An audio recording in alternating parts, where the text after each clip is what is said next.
What percentage of Gen Zs do you think identify as LGBTQIA+? Honestly, the 50% mark or 60%.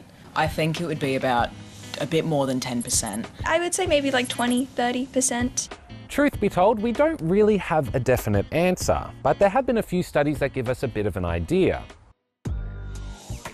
A survey by YouthSense found in 2022 that about a third, or 32% of people aged 15 to 24, identified as LGBTQIA+. Meanwhile, a study by the Australian Catholic University from earlier this year found that 18.9% of 16 to 24-year-olds didn't identify as straight, while 2.3% identified as gender diverse. And more recently, a study of Year 8s in Victoria found that 12% are diverse in sexuality and 3.3% are gender diverse. It's a bit of a mixed picture when you put it all together because, well, there just hasn't been enough research, and historically it hasn't been included in our big national survey, the census. Oh, but it will be in 2026, so maybe we'll have a clearer picture then. In any case, what we do know is that the percentage of young people identifying as LGBTQIA+ could be about double that of the rest of the adult population, which, according to the Australian Catholic University, is about 10.4%.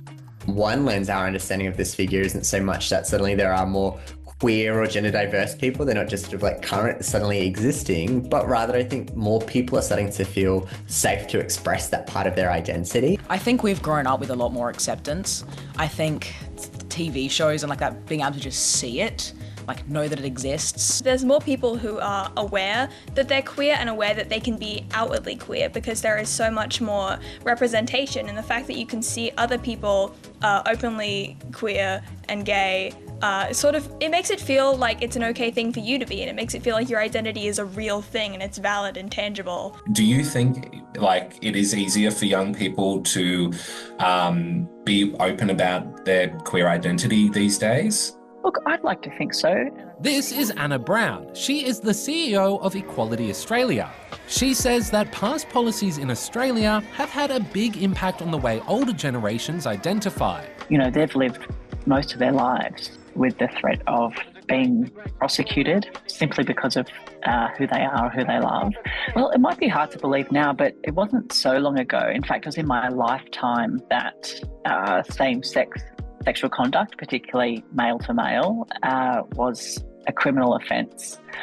So we're talking about a long history of criminalisation and the shame and stigma that comes with that.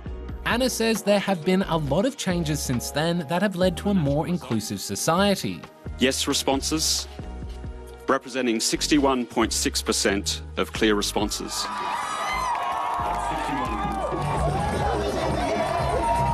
I think I'd like to focus on marriage equality here. This was really a defining moment for our movement, for our communities.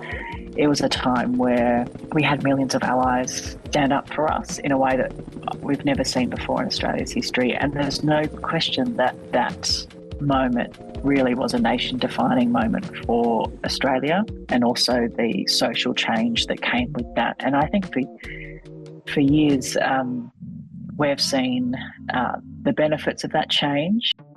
Around the same time as marriage equality, we were already starting to see a rise in queer representation in the media. Queer people often don't grow up with any exposure or within their community. And so often the first place you see yourself and the first place you start to really understand your identity and your feelings and how you feel different to the people around you is through media. And what we know from research is not only does seeing yourself as a queer person on screen help you materialize your identity, help you feel more connected, help support your mental health as you develop your identity, seeing queer people on screen helps broader communities understand us, more likely to accept us if they're exposed to us.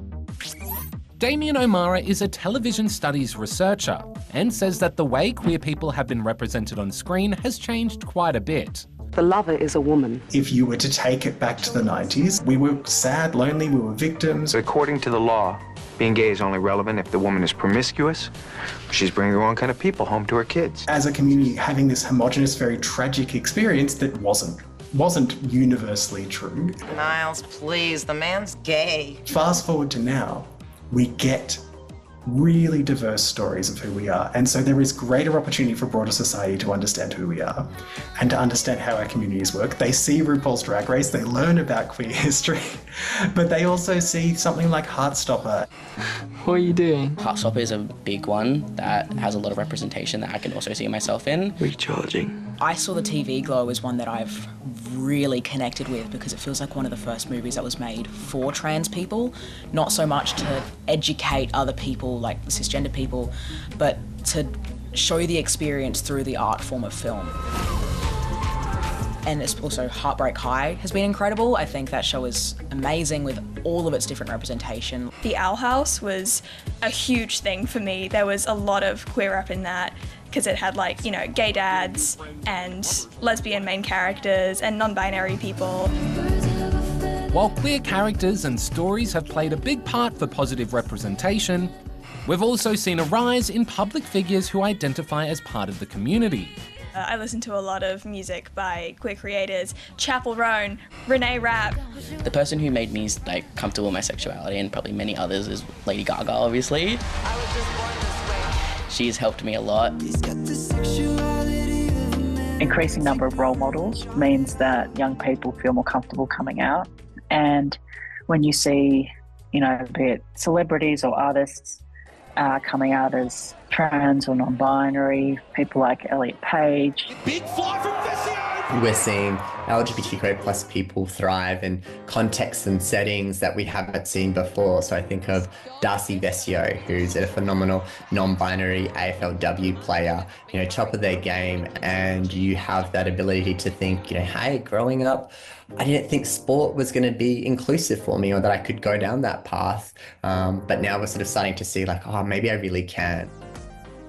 Adrian Murdoch is from Minus 18, just one of the many organisations around today that provide spaces where young people can express their identity freely. We do that through free events, both in person and online. So you might have heard about Queer Formal. I went to Queer Formal in 2023, yeah. It was so much fun. It was really great. I remember thinking, like, when you're in a space just surrounded by people that you know have shared the same experiences with you, it feels so safe because there's so many points in life where you don't feel 100% safe. And in a place like that, you know you are. Adrian says that thanks to the internet, young people now have better access to information about gender and sexuality.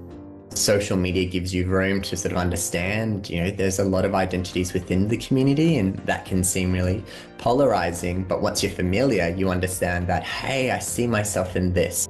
People can go on the internet, have a look. They have their safe places that people accept them for on the internet. They don't have a safe place at home or at school. So it's good to see that.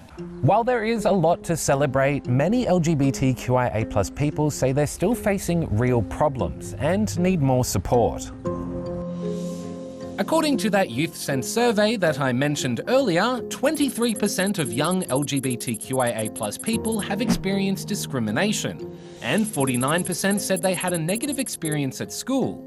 Advocates also want better healthcare and school programs that support young queer people. I do think for a lot of trans people, finding that healthcare right now is so difficult. Specifically in Adelaide, the wait list currently for any sort of hormone therapy is about 3 years. 3 years without any appointments or any help, and there isn't any other option for anyone that's under 18.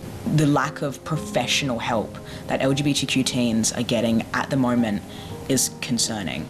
As a kid, you're sort of like, well, where do I go with all of this? Like, I'm gay, now what?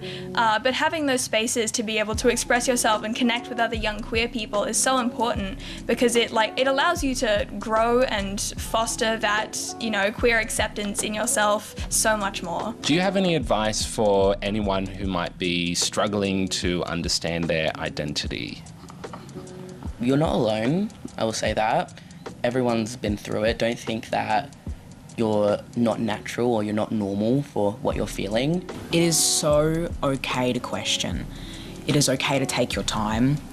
I know it feels like you need to know what is going on to feel okay, but you don't. You will grow up and it will come to you. I think the biggest thing to remember is there's nothing wrong with any of it. It's all you, and it's going to be you regardless of what the world around you says.